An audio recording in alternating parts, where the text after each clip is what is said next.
zich vind ik het hartstikke mooi dat we het slopen maaien, maar toch is het ook wel een beetje zonde. Voor de Christ met het gebouw van de Jeddere Dancing Club Kattenbra in de vlakte wijzen. 40 jaar discotheekhistorie is dan fysiek verdwenen. Voor de slopers zelfs is het ook een put met twee kanten. Het is voor ons wel een beetje tweedelig.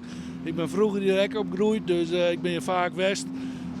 Op zich vind ik het hartstikke mooi dat we het slopen maaien, maar toch is het ook wel een beetje zonde. Onze jeugd blijft direct, dus ja, dat is wel een beetje het partgevoel. Zo. Net in steende het dubbele gevoel, maar het werkt natuurlijk wel gewoon teruggaan. En er wordt met twee kraan gedraaid om voor de ierwissel alles met de groen liek te meidje.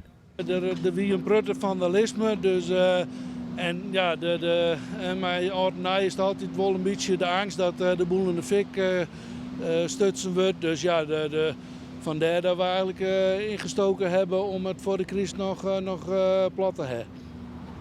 Is dat helder? Dat lukt. De totale werkzaamheden zullen zo'n 4 weken in beslag nemen. Als alles neffens planning verrint, is er dus net een soort met oer in 2022.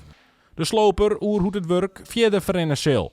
Oh, simpel is het eigenlijk nooit, maar het mooie van deze sloop is dat we een prutte ruimte hebben. Dus we zitten net binnenstedelijk of iets, dus wij binnen eigenlijk, we hebben genoeg ruimte om maar de kraan te draaien, dus dat is een voordeel.